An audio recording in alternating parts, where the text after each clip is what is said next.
유네스코 문학창의도시 원주 문학의 달 보이는 라디오 지금부터 시작하겠습니다.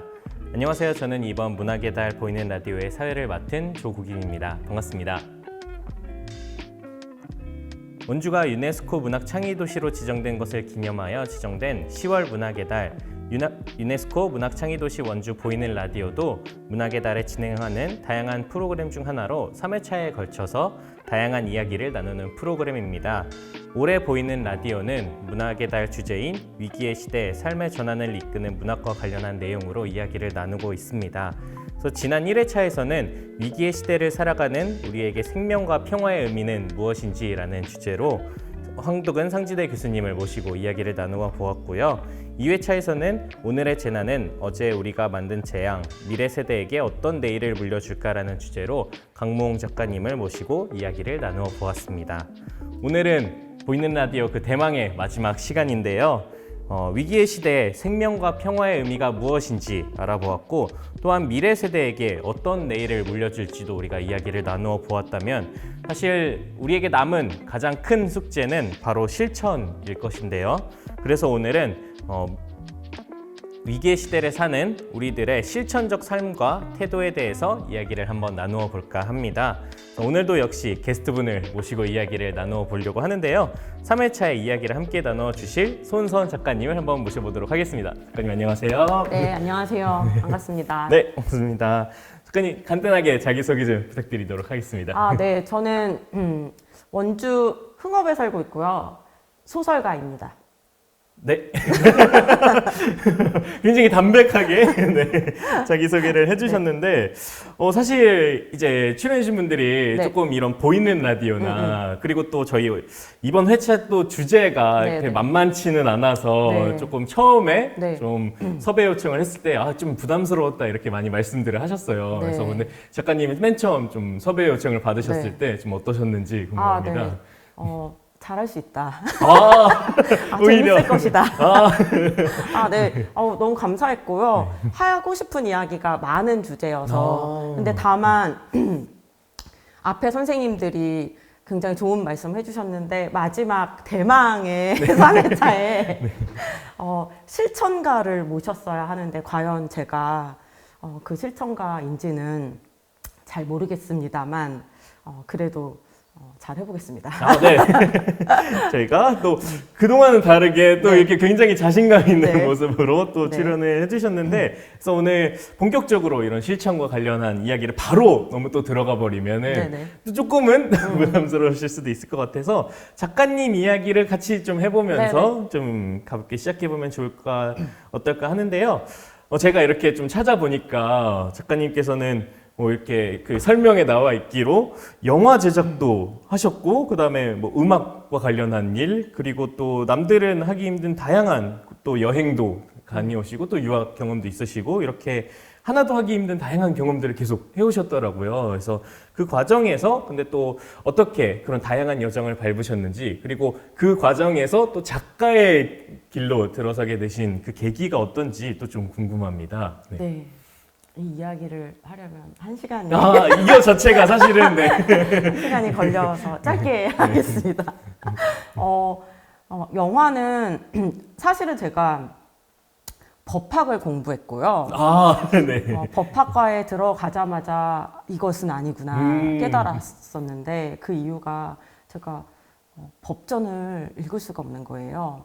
법전이 아시다시피 한자로 되어 있거든요. 그쵸. 네. 그래서 한자와 그 고등학교 당시에도 한자가 20점이었는데 대학은 들어갔고, 마침 들어간 대학이 너무나 그 한자가 많은 학문이어서 내가 하고 싶은 것은 사실상 뭔가 법정에서 다투고 뭔가 정의를 구현하고 네네. 뭐 그런 그 큰 포부 같은 것이 있었는데, 거기서 이제 걸려 넘어졌고, 이 학문은 참 생각했던 것만큼 그렇게 재미가 없구나. 그리고 예술가가 되고 싶었어요. 그걸 그 전에는 몰랐었는데 학교에 들어가고 나서 알았고, 대학을 졸업하자마자 그래서 이제 영화 워크숍을 하게 되고요. 굉장히 운이 좋게 제가 쓴 시나리오와 같이 찍은 그런 작업들이 부산 단편 영화제에서 작품상을 받아서 영화의 길이 열렸었는데 가보니 혹시 이번에도 가보니 또 이 길이 아니구나. 음, 되게 배고팠고요. 월급도 없고 그 당시 지금도 사실 영화 드라마 K 드라마가 굉장히 호황이지만 그 밑에서 일하는 친구들은 상황이 그렇게 아직까지 많이 올라가지는 않았을 것이다. 올라가고 있는 중이지만 근데 저는 우리 한국 영화가 좋아지고 있는 그 가장 좋아지고 있는 그 시기에 들어가긴 했는데 제가 설 수 있는 땅은 그렇게 넓지 않았다. 그래서 거기서도 이제 시나리오 작업하고 영화 찍고 하다가 또 혼자 하는 작업을 하고 싶다. 너무 많다 사람이. 이게 자본과 영화 배우와 막 연출가들과 너무 많다. 그래서 혼자 할 수 있는 작업을 택한 것이 혼자 잡는 사진이었고요. 네. 그래서 사진 작업을 하고 그거로 그리스로 이제 청년 예술가 지원 프로그램으로 국립예술대학원에서 잠깐 공부를 하고 그러다 이제 한국에 들어옵니다. 근데 이미 이제 그때 제가 두 아이의 엄마였고요. 그래서 아이를 키우려고 하다 보니 그 카메라가 되게 무거워요. 그렇죠. 네. 그래서 아이도 무거운데. 네, 애도 무거운데 카메라도 무겁고 그래서 그 이후에는 작업을 이제 아이폰으로만 했다. 그리고 그러면 아이를 키우면서 내가 계속 예술 작업을 해야 하는데 어떤 걸 할 수 있을까? 아이들을 키우면서 책을 이제 그림책을 접하게 돼요. 그림책을 읽다 보니 이런 글을 한번 내가 써볼까? 그렇게 시작이 됐고 나이가 들어감에 따라 점점 더 그 나이대에 맞는 글을 쓰다 보니 지금은 청소년 소설을 쓰고 있습니다.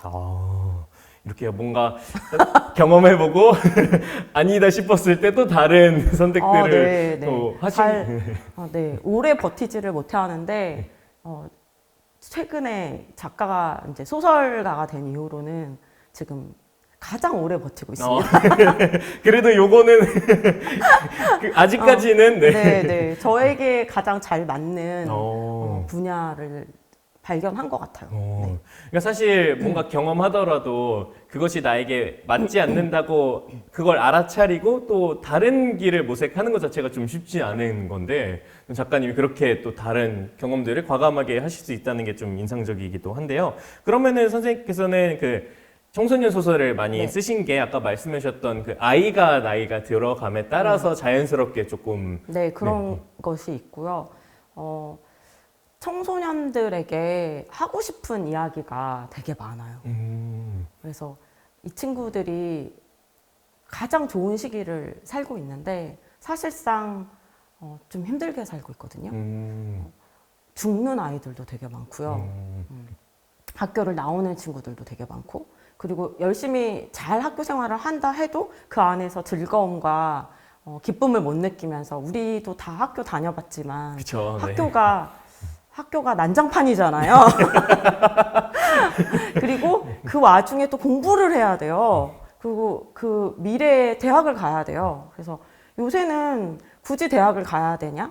지금 정말 이 4차 산업혁명의 시대에 굳이 대학을 가야 되냐의 얘기도 나오고 있지만 사실상 현재의 청소년들은 오로지 목표가 대학이거든요. 그리고 그렇지 않은 친구들도 있지만 그렇지 않은 친구들의 목소리도 내고 싶고 그리고 그 안에서 이 시스템 하에서 살고 있는 청소년들에게 그러지 마.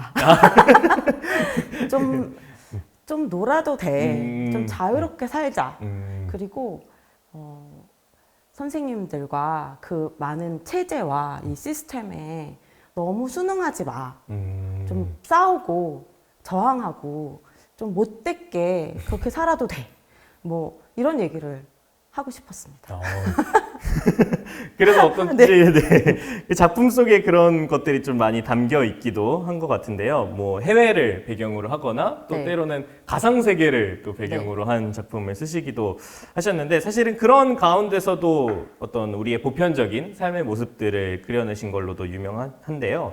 그래서 작가님이 보시기에 어떤 이제 저희가 조금 더 본격적으로 이야기를 전환하면서 이야기를 나눠보자면은 전 세계적으로 이제는 뭐 기후 위기 아니면은 기후 변화 어떤 이런 것에 대해서는 뭐 더 이상 뭐 이것이 필요하다 아니면은 이게 심각하다라는 얘기가 필요하지 않을 정도로 네. 이제 전 세계적으로는 모두가 다 심각성을 인식하기도 하고 그다음에 동시다발적으로 또 주목받고 있으며 이제는 뭐 기후 위기에 대응하는 것은 사실은 어떻게 보면 굉장히 보편적인 요구라고까지도 이제 인식이 되는데 또 그런 관점에서 또 그것이 굉장히 보편적인 우리의 요구까지 좀 오게 된 그 이유는 좀 어떤 데 있다고 좀 보시나요? 네. 그거 너무나 당연하게 지금 닥친 일이어서 그렇다. 그래서 더 이상은 기후 위기에 대해서 이것이 어떻게 해서 이렇게 되었느냐?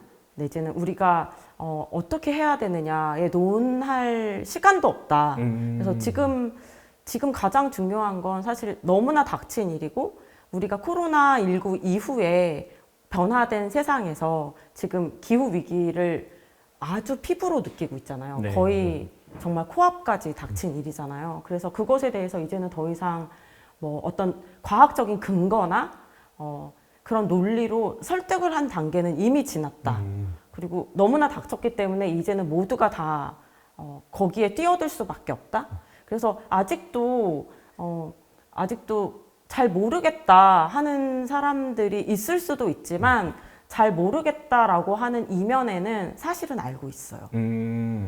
이게 얼마나 심각한 일인지 알고 있거든요. 그러니까 지금 제가 에어컨을 되게 싫어해요. 그래서 여름에 항상 이 니트는 아니지만 늘 긴팔을 가지고 다녀요. 왜냐하면 어딜 가도 에어컨이 있잖아요. 그쵸, 네. 그것도 너무 과하게 튼단 말이에요. 그래서 저는 항상 이렇게 모자까지 있어야 돼요. 그래서 그 집업 후드를 항상 가지고 다니면서 어딜 가도 이렇게 에어컨이 있으면 모자 쓰고 지퍼 올리고 그리고 앉아서 얘기를 한다던가 뭘 먹고 작업을 하고 그러거든요.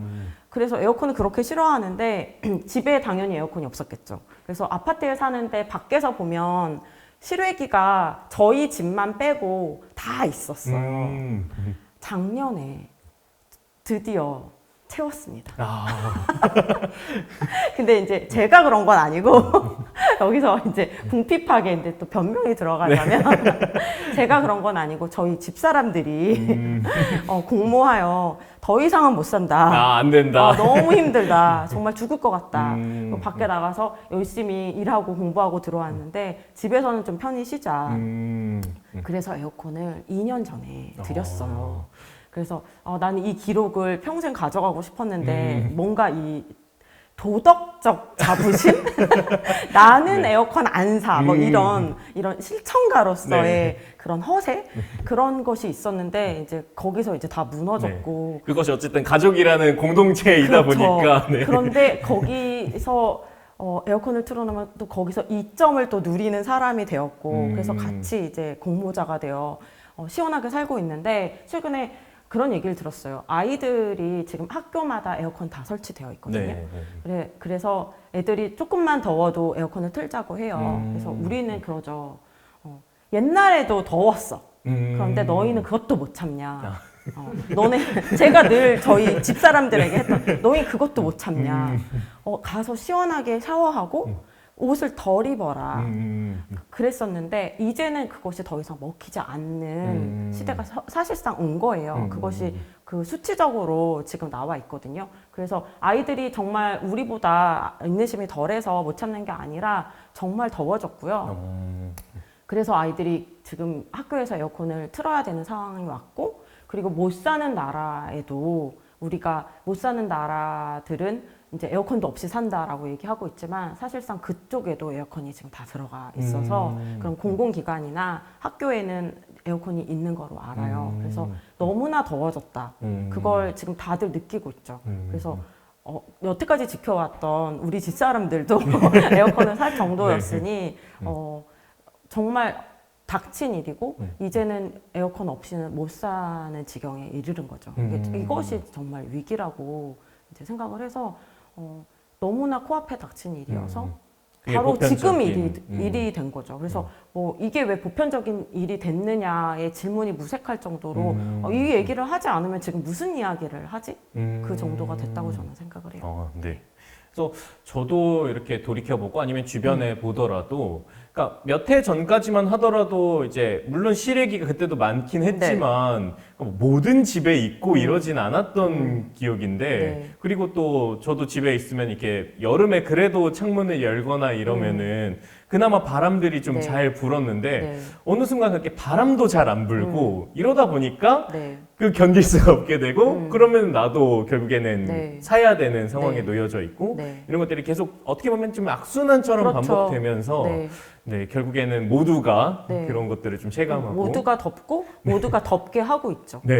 또 그런 아이러니한 그 상황 속에서 이제 저희가 오늘 주제로 하고자 하는 그런 상황 속에서 우리가 이것을 그래도 조금 해결해 나가고 좀 벗어나기 위해 가장 필요한 실천과 관련한 얘기들을 조금 나눠보면 좋을 것 같은데요. 제가 이렇게 전에 듣기로 작가님께서는 실제로도 뭐 채식주의자이시고 그다음에 제로 웨이스트를 또 삶에서 실천하고 계신다고 알고 있는데, 요즘에 특히 뭐 제로 웨이스트나 이런 것들은 뭐 기후 위기만큼이나 조금 많이 얘기되고 있는 부분이 있는데, 제로 웨이스트란 조금 어떤 것인지 혹시라도 조금 모르실 분들이 있을 것 같아서 간단하게 좀 소개를 해주시면 좋을 것 같습니다. 제로, 0, 웨이스트, 쓰레기 0으로 만들자는 운동입니다. 사실 이게 우리나라에는 2020년도에 들어서 오히려 최근에 유행이 된 것 같은데요. 사실상은 오래됐어요. 몇십 년 전에 이미 제로 웨이스트가 잘 사는 나라에서 한번 유행을 했고요. 그래서 그들이 뭐 텀블러를 쓰자, 에코백을 들자, 플라스틱 백을 줄이자 그런 운동을 했었고, 궁극적으로 쓰레기를 줄이자는 운동이 제로 웨이스트예요. 그런데 제로 웨이스트 하니까 이게 사실상 좀 유행어처럼 맞아요. 들리는 감이 있고요. 그래서 거기에 대해서 거부감을 느낄 수도 있다. 그런 생각도 들어요. 그러니까 저조차도 왜 또 제로 웨이스트야? 왜 또 영어야? 그러니까 뭔가 기후 위기, 어떤 실천, 제로 웨이스트 이런 것들이 젊은 MZ 세대들이 하는 어떤 유행처럼 보일 수도 있는데요. 그게 그렇게 보이는 것조차 유행을 탔기 때문에 저는 다행이다. 오히려 그래도. 다행인 것 같고요. 그런데 거기에 대한 좀 피로감도 있기는 한 것 같아요. 그래서 지금 텀블러를 써야 된다. 사실상 텀블러를 가지고 이제 커피숍에 가면 텀블러에 커피를 받아 마시면 맛이 없습니다. 그거 아세요? 그래요? 맛이 없잖아요. 텀블러 안 쓰세요? 아니, 텀블러를 쓰는데 텀블러를 쓴 것과 아닌 것과 맛의 차이가 있다라는 생각을 해본 적은 없었던 것 같아요. 그래요? 그리고 텀블러를 써야 된다. 그렇기 때문에 여기저기서 텀블러를 너무 많이 줘요. 맞아요. 어떤 행사를 가면 텀블러를 주고요. 어떤 행사를 가면 에코백을 만들어요. 그래서 그것 자체도 우리가 이제 좀 자제해야 되는 것이다. 그래서 에코백도 그 에코백 하나를 가지고 200번, 최소 200번을 쓰지 않을 거면 플라스틱 백이 낫다고 과학자들이 이야기하고 있고요. 그리고 사실 저는 텀블러 가지고 커피숍에 가서 커피 안 마시거든요. 그래요? 전 머그컵에 달라고 해요. 머그컵에 마시는 게 제일 맛있습니다. 그래서 그런 것에 대한 어떤 압박감이나 내가 그렇게 해야만 한다라는 그런 죄의식 같은 것을 사람들이 느끼고도 있거든요. 그래서 거기서 조금 자유로워지는 것도 필요하겠다 싶어요. 그래서 좀 유연성 있게 해야 하는데 여러 가지가 있어요. 그러니까 저는 제가 했던 많은 것들이 초창기에 여러 가지를 했겠죠. 많은 것을 뭐부터 시작을 했냐면 가장 기억에 남는 게 생리대입니다. 생리대를 너무나 오래돼서 기억도 안 나는데 그거는 한 20년 된 것 같아요. 면생리대로 바꿔요. 그 면생리대로 바꾸면 귀찮은 일이 너무 많아요. 그래서 바깥에 그 사회활동을 하는 여성분들은 면생리대가 이제 집에서 있을 때는 하고 밖에서는 안 하고 그렇게 하기도 하고요. 근데 면생리대가 위생적으로 좋을 수도 있고 또 안 좋을 수도 있어요. 건강상. 그래서 그런 것도 이제 유의를 해야 하고요. 최근에는 7년 전부터는 생리컵을 써요. 생리컵은 너무나 오래 써서 저희 딸이 이제 그것은 좀 버려라. 7년째 되던 해에 좀 보기 안 좋다. 뭐 깨끗하게 씻던가 뭐 이런 얘기를 했었는데 그게 이게 소독을 해도 뭔가 오래 쓰다 보면 이게 머그컵도 오랫동안 커피를 마시다 보면 얘가 색깔이 변해요. 아, 맞아요. 그 안쪽에 색깔이 변해요. 그렇게 하려면 이걸 깨끗이 씻으려면 강력한 세제를 써야 되는데 그것이 또 환경에 해롭습니다. 그쵸, 그러면 네. 우리는 조금 더러워져요. 그래서 좀 더럽게 생활을 해야 되거든요. 그래서 저는 또 이제 그 얘기를 하죠. 그래서 이게 그렇게 더러운 게 아니다. 이거는 사실 반영구적이고 내가 쓸 때까지 쓰는 것이다. 그래서 안 버리고 있었는데 최근에 사고가 터지는 바람에 그것이 변기에 운명을 같이 하였어요. 아이고. 그래서 보통 그렇죠. 보통 우리가 뭔가 버리고 싶은데 아까워서 못 버리다가 어디 가서 잃어버리면 새 거를 사잖아요. 그쵸, 제가 네네. 보통 그런 것 같은데 그 사고가 나서 그 다음에 이제 새 것을 하나 더 장만을 했는데 새 것이 좋긴 하더라고요. 그래서 새 것도 사서 쓸 수 있다. 너무 고집하지 않아도 된다. 그게 있고 또 하나는 또 플라스틱을 줄이기 위해서 칫솔이 가장 주범이라고도 얘기를 하잖아요. 네네. 칫솔을 자주 네. 바꾸기도 하고 그래서 또 그것도 해봤죠 제가. 유행하는 것은 한 번씩 다 해봤어요. 그래서 멋진 대나무로 되어 있는 온갖 종류의 칫솔을 다 써봅니다. 근데 그 칫솔이 나중에 밑에 이렇게 곰팡이가 쓸어요. 그래서 또 더러워요. 그래서 이 플라스틱이 왜 우리의 생활에 이렇게 많이 보편적인 도구가 되었냐면 이것이 상당히 오래 쓰기도 하지만 저렴하고 그리고 깨끗해요. 그런데 나머지 것들을 쓰다 보면 이제 더러워지는 것들이 있는데 이 대나무 칫솔이 그 극렬한 예입니다. 그래서 나중에는 이걸 그냥 컵에다가 꽂아놓으면 밑에 곰팡이가 쓰거든요. 그래서 그걸 잘 말려서 써야 돼요. 근데 그걸 여러 번 하다 보니 집사람들이 이번에도 네. 집사람들이 그 나무의 소재가 입 안에 껄껄거리는 것이 너무 싫다. 그거 정말 싫어요. 그게 처음에는 이게 우리가 환경을 위해서 좋은 일을 하고 있다라고 생각하면서 기분 좋게 쓰다가도 어느 순간 싫어지는 때가 와요. 그 안에 입 안에서 느껴지는 게 별로 좋은 촉감이 아니거든요. 그래서 그것도 싫고 곰팡이도 끼고 그러면 곰팡이 낀 칫솔을 계속 쓰는 것이 건강에 좋은 것이냐? 그것도 아닌 것이다. 그래서 결국은 저는 대나무 칫솔은 미워하게 됐어요. 저놈은 정말 싫다. 그래서 어느 순간부터 대나무 칫솔은 사라지게 되었고요. 그 다른 일체형 뭔가 좀 그래도 덜 해롭다 하는 그래도 본질은 족보는 다 플라스틱 칫솔을 쓰고 있어요. 그런데 그렇게 이렇게 다시 돌아서 원점에 왔다고도 생각할 수 있지만 그걸 경험하는 건 사실상 좀 중요하다고 그쵸. 생각하고요. 경험을 해보다가 하실 수 있는 분들은 하시면 좋겠으나 저는 안 하기로 했다. 할 수 있는 사람은 하고 못하는 사람은 못하지만 그래도 내가 그 중에서 할 수 있는 것을 하자. 그래서 최근에 제가 한 것이 샴푸통과 바디 샴푸 통을 다 없애기로 했어요. 이 집안에서 다 몰아내기로 했거든요. 그래서 고형 비누를 써요. 네네. 근데 제가 머리털이 별로 그렇게 좋은 질감이 아니에요. 염색도 하고 그래서 컨디셔너를 반드시 써야 하거든요. 네네. 근데 보통 고형 비누나 고형 컨디셔너는 좀 컨디셔너가 이렇게 액상 타입으로 나오는 것처럼 이렇게 되게 보드랍고 이렇게 찰랑거리는 그런 효과를 또 못 준단 말이에요. 그런 선입견도 있고 그래서 고형 비누를 쓰는 것을 상당히 망설이는 주저하는 그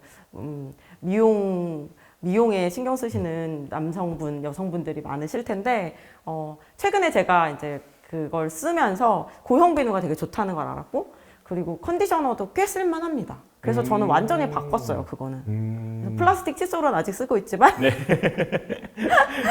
비누는 그 플라스틱을 이제 집안에서 지금 다 몰아내고 이미 있었던 거는 지금 쓰고 있는 중이고요. 비누로 지금 다 바꾸고 있는데 생각보다 상당히 좋습니다. 오, 이렇게 그러니까 약간 삶에서 할 수 있는 네. 다양한 네. 이야기들까지 또 네. 해주셨고, 네. 이 과정에서 저는 아까 조금 앞선에 말씀해 주셨던 유연함을 발휘하는 것이 좀 중요할 것 같아요. 네네. 그래서 내가 어떤 친환경적인 삶 아니면 제로 웨이스트라고 가졌을 때 당장 막 1부터 100까지 다 해야 돼 네네. 라는 것을 너무 그것 때문에 내가 하나도 못 하거나 네. 아니면 그게 너무 내 삶에서 고통스럽거나 네네. 고통스러우면 하면 안 돼요. 네. 약간 부도의 길을 굳이 네. 네. 걸어가는 게 네. 아니니까 네. 어쨌든 우리가 삶을 살아가는 그렇죠. 것이기 때문에 그렇죠. 결국 잘 살고자 하는 거기 때문에 네. 본인의 삶을 행복하게 잘 사는 게 되게 중요한 그렇죠. 거거든요. 네. 근데 뭐 내가 굳이 뭐 견뎌가면 정말 힘들어. 하루에 막 이제 곧 있으면 양치할 시간이야 이러면서 막 일을 닫고 싶지 않아. 그러면 그럴 필요 없다. 네, 근데 그 내가 할 수 있는 선에서부터 하나씩 해나간다면은 네. 그 과정에서 말씀해 주셨던 것처럼 내가 한번 해보고 네. 그게 또 아니라면은 다시금 이렇게 하고 그 과정에서 저도 이렇게 많은 활동가 분들 그다음에 제로웨이스트 샵을 운영하시는 분들과도 이야기를 나눠봤을 때 이런 네. 말씀을 좀 하시더라고요. 그러니까 제로웨이스트라는 말이 쓰레기를 이제 없애는 것, 그러니까 낭비되는 것을 없애는 것인데 마치 그게 바꿔서 그냥 우리가 이렇게 소비하던 거를 그냥 그 소비만 친환경인 형태로 바꾼다고 생각하시는 분들이 좀 많은 것 같다. 근데 그러면은 바뀌는 건 없다. 이거는 다른 형태의 쓰레기를 만드는 그렇죠. 것뿐이다. 다른 형태의 소비가 되는 네. 거죠. 네. 그렇기 때문에 우리 삶을 바꿔내는 것이 네. 상당히 좀 중요한데 그럴 거면 차라리 기존에 쓰던 거를 더 길게 쓸 수 있는 것이 무엇이냐라고 네. 하면은 만약에 본인이 더 길게 잘 쓸 수 있다면은 뭐 플라스틱 칫솔을 더 길게 쓰면은 그것이 오히려 더 친환경적이거나 제로 웨이스트적인 삶이 될 네. 수도 있다라고도 말씀을 하시더라고요. 그래서 네. 그런 부분에 있어서 우리가 삶에서 어떤 형태의 실천을 해나갈 것인지 또 하나하나씩 유연성을 발휘하는 게 필요하지 않을까라는 생각이 좀 들기도 하고요. 또 채식은 또 어떻게 좀 하고 계신지. 네. 네. 채식은 요새 제가 보면 이제 그 보통 채식하세요 이렇게 물어 채식을 안 하는 것 같아요. 채식은 채소와 야채를 많이 먹는 것이 채식인데 제가 요새 봤더니 채소를 안 먹더라고요. 잘 안 먹어요. 그래서 잘 못 먹고 있다. 근데 제가 잘 먹으려고 시작한 일이거든요, 사실은. 근데 처음에 채식 위주의 식단으로 바꾸기로 한 건 내 몸을 정말 날씬하고 아름답게 만들기 위해서는 아니었어요. 처음에 딱 고기를 끊었거든요. 그러니까 고기를 끊으면 마치 채소를 먹는 사람이다라고 이제 규정을 하는 것 같은데 채식주의라는 말 네네. 자체가 그런데 제가 가장 먼저 한 것은 아이를 낳았는데 아이를 우리나라에서 낳은 게 아니라 제가 그리스 아테네에서 아이를 낳아요. 그래서 이 외국에서 아이를 낳다 보니까 어떻게 먹고 살아야지가 일단 고민이 됐었고 그리고 아이를 낳다 보니 살고 있는 환경에 대해서 생각을 하게 됐고 그러다 보니 세상에 대해서 공부를 하기 시작하죠. 그러다가 앞으로 이렇게 가다가 인류가 공멸하겠구나. 그런 그 당시에 제가 이제 고기를 끊은 지가 17년째거든요. 그런데 그 당시에 그런 위기 의식을 느끼면서 그러면 일단 공장식 사육에 대해서 상당히 반대하고 그것이 제가 지향하는 어떤 생태주의적인 삶, 좀 더 자연과 가까이 하는 삶에 맞지 않다라고 생각을 했기 때문에 가장 먼저 한 건 육식을 끄는 거였어요. 그래서 고기라고 하면 사실 소고기, 닭고기, 돼지고기도 고기지만 생선, 물고기도 고기거든요. 그래서 고기를 다 끄는 건 아니에요. 육지에서 사는 동물류를 끊었고요. 그것은 제가 하루에 끊었어요. 단 하루만에. 진짜요? 그냥 끊어야겠어. 그 다음부터 안 먹었더니 안 먹은 게 됐고요. 제가 못하는 것을 생각해봤더니 제가 물고기를 너무 좋아해요. 막 회도 좋아하고 생선 튀김, 구이 얘네들을 너무 좋아하는데 요새는 물고기라고 얘기 안 하고 물살이라고 얘기하잖아요. 물에 사는 그 친구들이 우리에게 먹히기 위해서 왜 물고기냐 명칭이 그래서 물에 사는 사리들이다. 그래서 물살이라고 하고요. 그 물살이라고 얘기를 하는데 여전히 저에게는 그들이 물고기로 남아 있고요.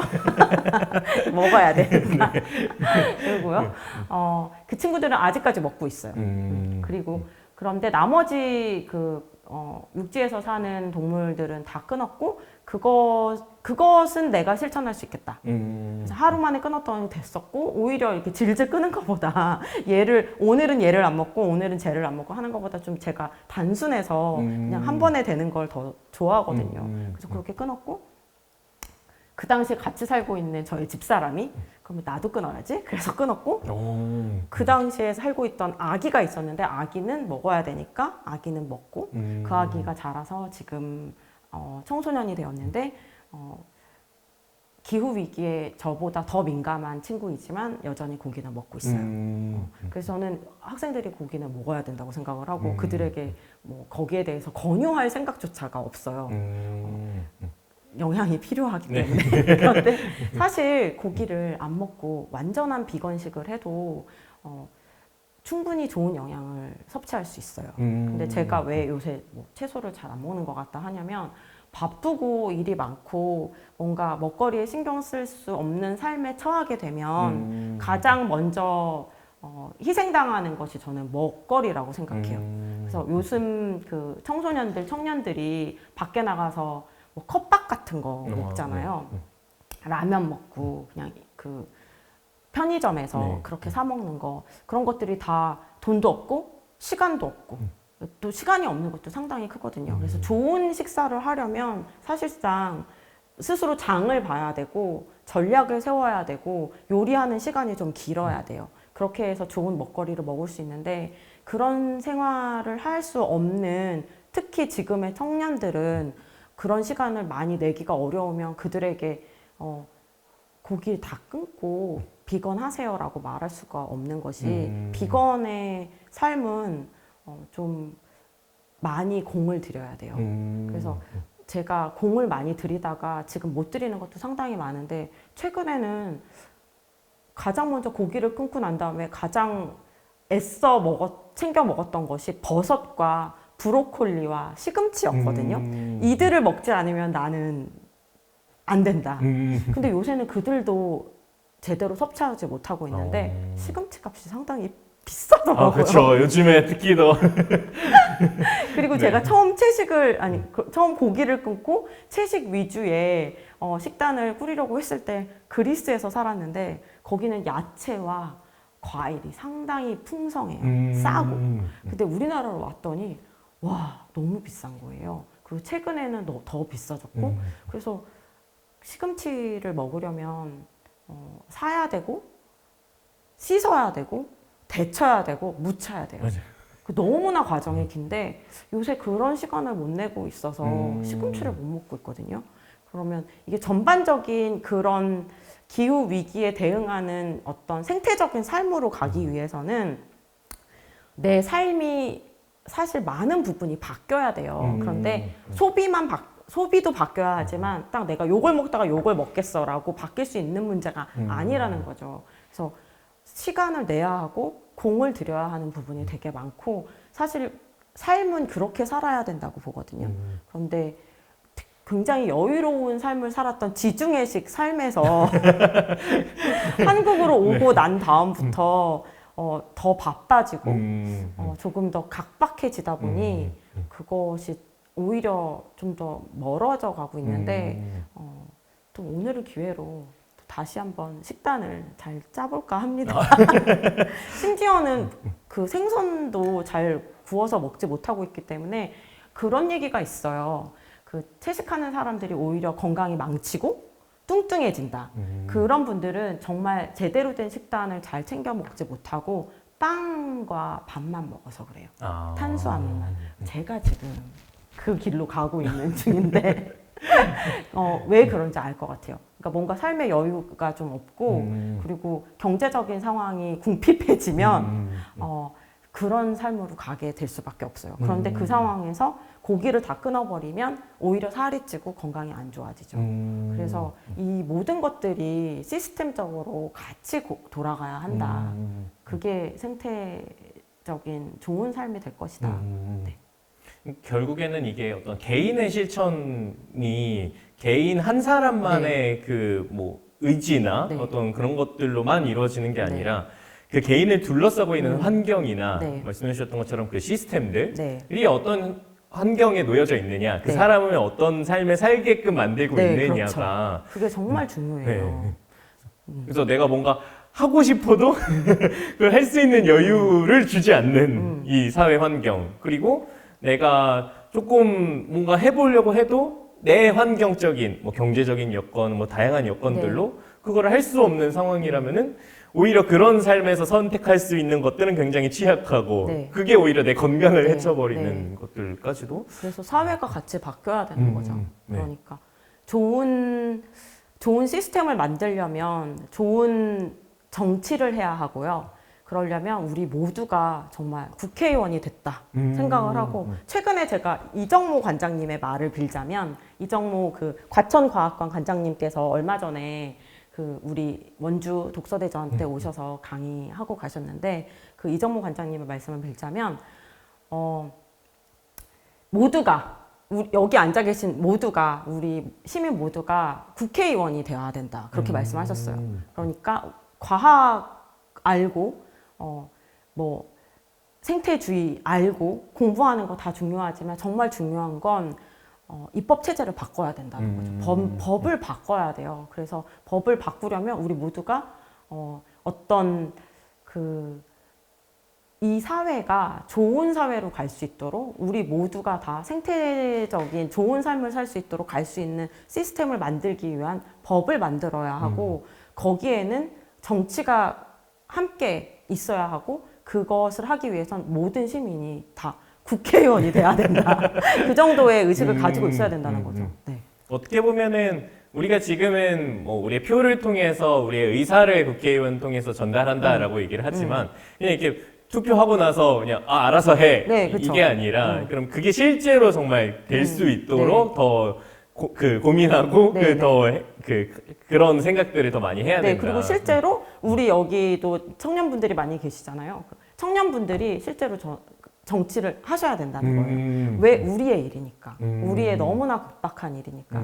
그래서 지금 이미 많은 과학자들, 많은 뭔가 우리에게 많은 좋은 조언을 해주시는 그런 분들이 계시는데, 그런 분들보다는 이 위기감을 실제로 느끼고 있는 20, 30대, 40대 이분들이 실제로 나와야 된다는 거죠. 그래서 정말 정치를 맡길 것이 아니라 기후 위기를 정말 통감하고 이것에 대한 정책을 펼 수 있는 그런 청년들이 실제 정치를 해야 된다는 거예요. 그래서 거기서 이제 덧붙여서 얘기를 하자면, 최근에 녹색 계급의 출현이라는 책이 나왔어요. 아주 따끈따끈한 신간인데, 거기서 뭐라고 얘기를 하냐면 녹색 계급이 있다는 거예요. 그거 녹색 계급에 대해서 들어보셨어요? 아니요, 처음 들어봐요. 그러니까 옛날에 뭐 우리 계급이 있잖아요. 네네네. 어떤 계급이 있어요? 예전에 신문지 사회에서는 왕, 귀족, 그런 게 계급이었잖아요. 그리고 중산층도 하나의 계급이고, 서민도 계급이 될 수 있는 거고, 엘리트가 계급이고, 그리고 또 어떤 정치적으로 말했을 때 내가 우파야, 나는 좌파야. 이런 것도 하나의 계급으로 형성될 수 있는데 그 모든 것을 총망라하는 녹색 계급이 최근에 이제 출현을 합니다. 근데 녹색 계급이라는 게 뭐냐면 바로 지금 이 시기에 기후 위기를 절감하고 그것을 문제를 제기하고 조금이라도 지금 우리의 환경을 나은 환경으로 만들고자 하는 그런 실천을 하고자 하는 모든 이들이 다 녹색 계급이에요. 그럼 녹색 계급이신가요? 그렇게 얘기하면 저도 녹색 계급에 그쵸? 속할 수 있지 그쵸? 않을까. 저는 네. 당연히 녹색 계급이거든요. 그래서 저희 아이들도 다 녹색 계급이고요. 사실상 따져봤더니 지금 녹색 계급이 너무나 많다. 그런데 그 계급이 하나의 계급 의식을 가지고 있는 것이 아니라 각자 나는 이 샵에서 이런 일을 할 거야. 나는 비건이 될 거야. 그렇게 각자의 공간에서 하는 것도 상당히 중요하지만 하나의 계급이 우리가 뭉쳐서 혁명을 일으키는 것이다. 되게 굉장히 굉장히 센 발언을 하는 이제 책이기도 한데 그렇게 해서 이 세계가 지금 같이 인류가 이제 멸망을 하고 있는 도중인데 사실상 그것을 얘기를 하면 우리 지구를 어떻게 이 지구를 살려야 돼. 저도 처음에 이 지구를 살려야 돼. 그렇게 하기 위해선 당장 고기를 끊겠어라는 어떤 실천적인 의지를 가지고 제가 채식의 삶에 들어섰단 말이에요. 그런데 사실상 지구는 안 망해요. 네.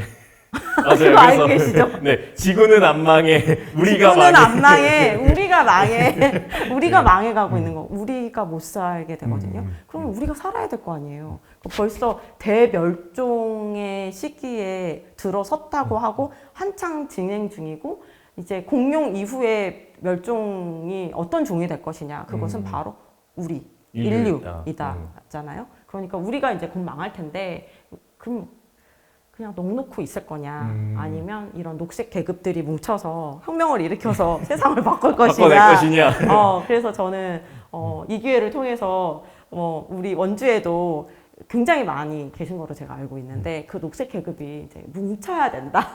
네. 이 보이는 라디오를 시청하고 계시는 녹색 계급 분들. 녹색 계급이요. 단결하라.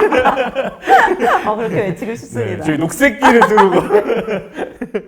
지금 해야 되지 않을까. 그러니까 어쨌든 이게 개인의 실천에서 또 우리가 그 개인의 실천을 더 잘 해내기 위해서 필요한 것들이 어떤 시스템에서의 변혁들, 전환들 이런 것들이 또 함께 수반돼야 하지 않을까라는 생각이 들고요. 방금 이렇게 책을 또 소개해 주셨던 것처럼 혹시 제로 웨이스트다 아니면 비건 그 채식과 관련한 또 조금 추천해 주실 만한 책이 또 있을까요? 최근에 재밌게 읽었었던 소설이 그 다들 많이 아시지만 그 김초엽 작가의 지구 끝의 온실. 그 표지도 되게 재밌어요. 그 유리 뭐라고 할까요? 그 유리 안에 그런 온실이 들어가 있는 유리 온실처럼 되어 있는 그 책 표지고요. 어떻게 해서 멸망 이후에 사람들이 이겨내갈 수 있는가를 제목에서 보면 약간의 단서를 찾을 수 있는데 식물에서 찾고 있는 그런 내용입니다. 네.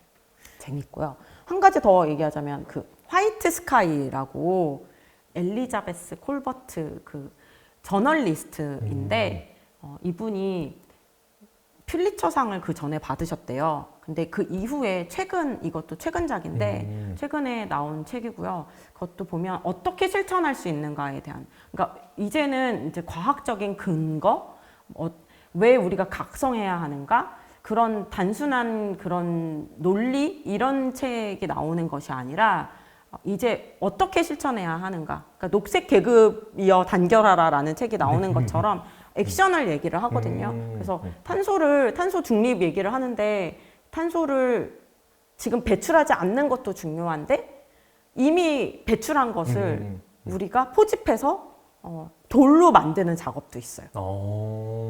그래서 그런 이야기들이 이 책 안에 있거든요. 굉장히 재밌어요. 그래서 그러면 우리가 지금 늘 봐왔던 이런 소소한 것들도 있지만 조금 다른 측면으로 우리가 보탤 수 있는 길이 뭐가 있을까? 그리고 우리가 몰랐던 것이 뭐가 있을까를 제시해주는 되게 재밌는 책입니다. 네. 그래서 두 책, 그리고 네. 아까 소개해 주셨던 녹색 계급의 수렴. 이렇게 총 3개의 책을 또 추천해 주셨는데, 이렇게 어쨌든 뭐 제로 웨이스트나 비건이나 그런 정보들은 이미 인터넷에도 많이 있고, 네. 그리고 그걸 통해서도 많이 정보를 접하긴 하지만, 여전히 어떤 이런 문학, 그다음에 책에서 어떤 실마리를 찾고자 하는 사람들의 이런 움직임들 아니면 요구들, 그런 것들은 계속 이어지고 있는 것 같은데요. 저는 이렇게 여전히 뭐 다양한 위기의 시대, 그리고 또 이런 우리의 다양한 주제들 속에서 사람들이 이런 책에서 또 실마리를 얻고자 하는 그런 요구가 계속 이어져 있는 거는 어떤 이유 때문이라고 또 좀 생각을 하시나요? 그러니까 책에 많은 이야기들이 있잖아요. 네. 결국은 아이들이 어려서부터 가장 듣고 싶어하는 이야기는 옛날 이야기고 사람이 직접 들려주는 이야기고, 그리고 늘 지금도 보면 종이책의 소멸이다 이렇게 얘기를 하고 있지만, 결국 그것이 종이책은 아직도 살아있고, 그리고 또 외부로 옮아가서 끊임없이 사람들이 계속 읽어요. 그래서 저는 사람들이 요새 출판계가 굉장히 어렵다, 그런 사람들이 책을 안 산다, 그래서 저는 사람들이 책을 안 읽는다고 생각을 했거든요. 근데 늘 보면 휴대폰이 손바닥 위에서 얹혀져 있고 늘 읽어요. 그러니까 사람들은 뭔가를 늘 보는 것 같아요. 그러니까 봤을 때 유튜브만 보는 게 아니라 웹 소설도 읽고요, 웹툰도 읽고 보고요, 그리고 뉴스도 보고, 이것이 다 텍스트잖아요. 그래서 이게 매체가 옮아갈 수도 있고, 그리고 변형될 수도 있지만 늘 사람들은 읽어왔다. 그리고 읽는 것이 늘 필요했고, 그 안에서 재미도 찾고 위로도 찾고 어떤 해결 방안도 찾는 것 같아요. 그래서 제가 그저께 우리 원주의 동네 책방 코이노니아에서 동네 책방을 찾는 그 우리 주민들과, 그리고 글 쓰는 그런 주민들을 같이 북토크를 했거든요. 그래서 다들 이제 한 명씩 모셔서 이제 마이크 딱 주고 자신이 읽는 책과 이번에 쓴 글과 이런 것에 대해서 발표하고 낭독하는 그런 시간을 가졌었는데, 가장 어려운 시기에 책이 큰 도움이 되었다. 그러니까 옆에 사람도 있고 집사람들도 있고 친구들도 있고 좋은 사람들도 많지만 결국은 정말 어려운 시기를 뚫고 헤쳐나갈 수 있는 힘은 책에서 얻었다. 그 얘기를 듣고 책이 그 정도의 위력을 발휘하는구나를 제가 소설을 쓰고 있지만 다시 한번 옆에서 느꼈거든요. 그래서 그런 증언들을 실제로 이렇게 접하다 보면 여러 장르의 책을, 저도 이제 소설을 쓰긴 하지만 제가 정말 많은 장르의 책을 읽어요. 그래서 논픽션, 픽션 가리지 않고 읽고, 뭐 철학 서적도 읽어야 되고 과학 서적도 읽어야 하고, 그래서 단순히 우리가 어떤 이야기, 소설 안에서뿐만이 아니라 요즘엔 정말 다양한 장르의 책들이 많이 나와 있기 때문에 그 안에서 지식도 얻으시고 답도 얻으시고, 그리고 또 문학이라는 장르는 그것을 또 변주해서 인간이 왜 사는가? 어떻게 살 것인가? 어디를 바라봐야 하는가에 대한 그런 철학적인 질문을 주는 것이 결국은 이제 문학인 것 같거든요. 그래서 그 안에서 같이 질문을 하다가 찾지는 못할 겁니다. 찾지는 못해요. 그러니까 뭔가 우리가 해답을 찾지 못해요. 그러니까 문학의 역할도 이런 질문을 사실 좀 많이 받는데, 딱 받으면 전 이러죠. 문학은 하는 것이 아무것도 없을 겁니다. 그 안에서 답을 찾지 못할 겁니다. 그런데 하는 역할이 딱 하나 있어요. 계속 살게 해요. 사람을 살게 하거든요. 그 역할을 한다고 보고요. 우리가 어쨌든 살고 살아남고 그 안에서 끊임없이 질문하게 하는 것 같아요. 왜 그렇지? 저 사람은 왜 저러지? 세상은 왜 이 모양이지? 그걸 그냥 주저앉아서 다 포기하는 게 아니라 끝까지 좀 파헤치고 그래도 좀 나아질 수 있는 방법이 뭐가 없을까를 같이 고민을 하는 거에 책을 붙들고 각자가 할 수 있는 것이 아닌가. 그리고 그런 토대로 이렇게 모여서 같이 이야기할 수 있는 공간에서 또 이야기를 나누면 정확한 해답은 없지만 인생에 해답이 없잖아요. 그렇죠? 그쵸. 없지만 그래도 조금씩 단서들을 모으는 작업은 할 수 있을 것이다. 그리고 그 힘으로 살아갈 수 있을 것이다. 사람 살게 하는 굉장히 중요한 역할이지 않을까. 뭔가 네. 해답을 주는 것만큼이나 그리고 또 이렇게 우리가 정보를 얻게끔 하는 것 이상의 어떤 질문을 던지고 또 고민해 볼 수 있는 그 단초를 제공한다는 점에서 굉장히 문학이나 아니면 책이 주는 의미가 있지 않을까라는 생각이 들고요. 혹시 작가님은 그러면 이런 향후에 기후위기나 요 관련한 주제로 좀 또 작품을 쓰실 계획이 있으신가요? 지금 쓰고 있고 최근에 끝낸 작품이 SF인데요. 그 안에 그러한 세계관들이 나와요. 그런데 우리가 이제 더 이상 성장하지 않아야 지구를 지킬 수 있을 것이다. 그렇게 이야기를 하고 있기도 하고 반대편에서는 성장을 안 하면 우리는 죽을 것이다. 우린 멸망할 것이다. 라고 이렇게 대립이 되고 있는데 최근에 제가 쓴 소설 안에서 이제 망하고 있는 세상에서 어떻게 이 돈이라는 이 자본이라는 것이 어떤 역할을 하고 이것을 둘러싸고 인간은 어떻게 이 돈이 없이는 살지 못하는 세상이잖아요. 네네. 이 모든 것이 환경 정책도 그렇고 이 모든 것이 성장과 관련이 있고 생태주의로 살고자 하지만 결국 그 안에도 우리가 돈이 없이는 우리가 삶을 살지 못하잖아요. 그래서 굉장히 복잡한 것이 있는데 그 안에서 정말 핵심이 무엇일까 생각을 해봤더니 결국은 다 돈과 연결이 되어 있더라고요. 그래서 그런 이야기를 한번 써봤고 앞으로도 이쪽 이야기는 계속 쓸 작정입니다. 이제 앞으로의 작가님의 작품 속에서도 그러한 내용들 또 거기서 해답을 주진 않지만 해답은 없습니다. 모르니까. 모르겠어요. 어쨌든 뭘 알겠습니까?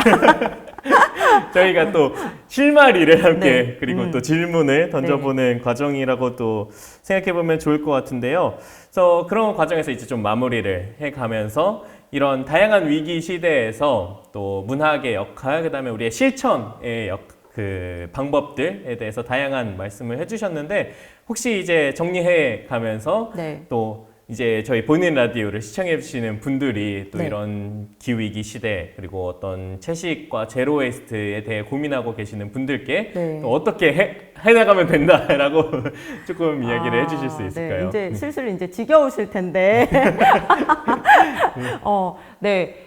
저는 차를 작년에 구입을 했습니다.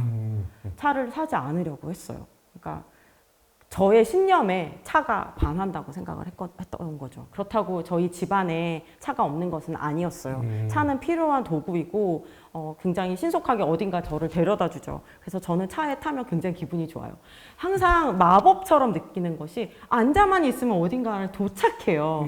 너무 마법 같지 않아요? 저는 제가 운전을 할 때마다 차가 너무 고맙고 너무 사랑하거든요.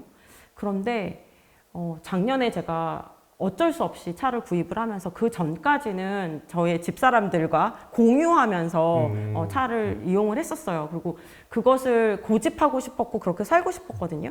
그런데 저희 아이가 제가 시골에 사는데 학교가 너무 멀리 배정을 받다 보니까 1시간 통학을 해야 되는 1시간 편도로 1시간을 버스를 타고 가야 되는 학교에 배정이 된 거예요. 그래서 어쩔 수 없어서 물론 이렇게 얘기했죠, 처음에. 나도 그렇게 학교에 다녔다. 나는 서울에서 학교를 다녔기 때문에 더 힘들어서 다녔다. 나는 1시간 반 걸렸다. 그렇지만 이제 세상이 변했고 그 아이가 살고 있는 곳은 대중교통이 아주 잘 되어 있는 서울도 아니고 원주이고 그러다 보니 제가 차를 구입하게 되었고 정말 사기 싫었는데 샀어요. 그러다 보니 너무 편해요. 너무 편해서 너무 좋아요. 그런데 요새 보니까 이러한 편리함 때문에 차가 너무 많아요. 제가 처음에 원주에 왔을 때만 해도 차가 밀린다?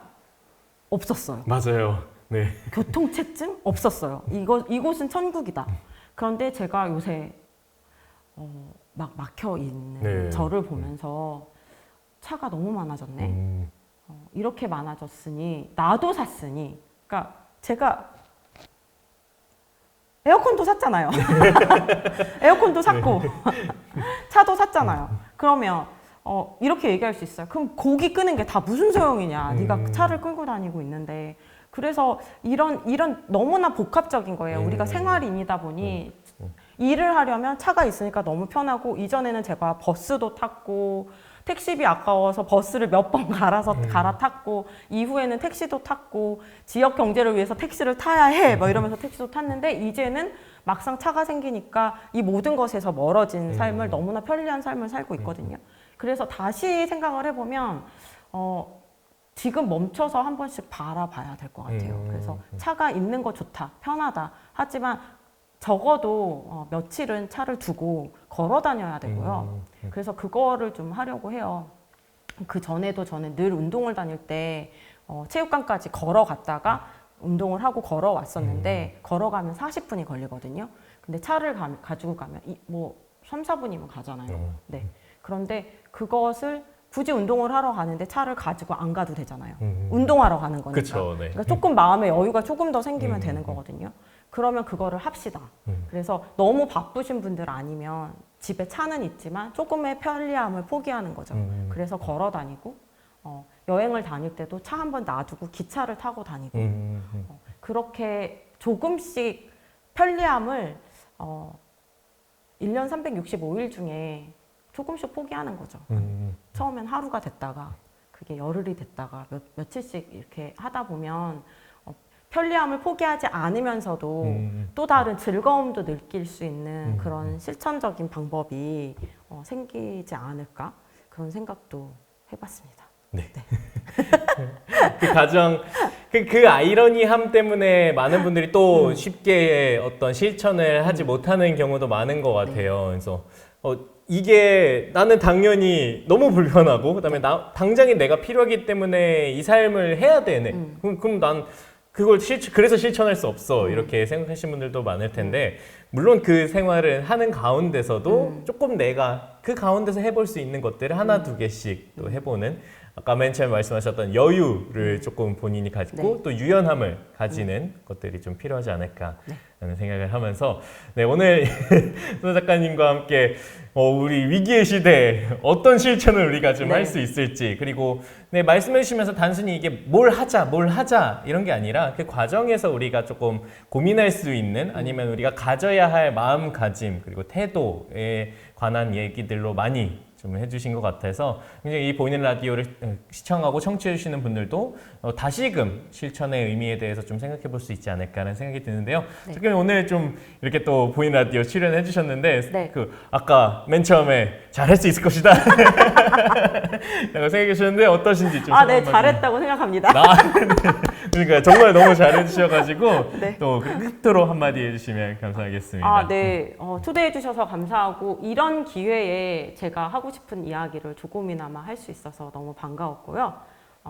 원주가 너무나 좋은 도시고, 이 안에서 정말 좋은 행사들 많이 있으니, 지금 우리 이 축제 기간에 많은 책과 강연과 많은 그런 문화적인 체험을 많이 하셨으면 좋겠습니다. 고맙습니다. 네, 감사합니다. 오늘 이렇게 바쁜 시간 내서 참여해주신 손 작가님 박수로 보내드리도록 하겠습니다. 네. 감사합니다. 네, 보이는 라디오 3회, 저희 오늘 위기 시대에 우리가 해야 할 역할은 무엇일지, 그리고 그 가운데서 아까 말씀해 주셨던 것처럼 우리가 유연함을 발휘해 가면서 우리가 지금 할 수 있는 하나하나씩을 좀 실천해 나가는 것에 대해서 좀 이야기해보고 생각해 볼 수 있는 시간이었던 것 같습니다. 한 사람의 실천이 세상을 변화시킬 수 있을까 고민스럽기도 하지만, 그럴수록 더욱 필요한 것이 나 한 사람의 참여와 실천이 아닐까라는 생각이 드는데요. 유네스코 문학창의도시 원주 보이는 라디오 3회차에 걸친 여정을 이제 마무리해볼까 하는데요. 올해는 특히 이런 다양한 주제들을 가지고 조금 더 심도 깊은 이야기들을 해볼 수 있는 시간이었던 것 같습니다. 그래서 올해 문학의 달 주제인 위기의 시대, 삶의 전환을 이끄는 문학처럼 앞으로도 원주시가 문학창의도시 네트워크의 일원으로 시민과 함께 문학을 누릴 수 있기를 저도 시민의 한 사람으로 기원하고요. 3회차 동안 함께 해주신 시청자 여러분들께도 감사 인사드리면서 저는 내년 문학의 달 때도 또 다양한 주제들을 가지고 또 많은 분들을 모시고 함께 이야기 나눠보는 보이는 라디오로 찾아뵐 수 있었으면 좋겠습니다. 네, 지금까지 진행의 조국인이었습니다. 감사합니다.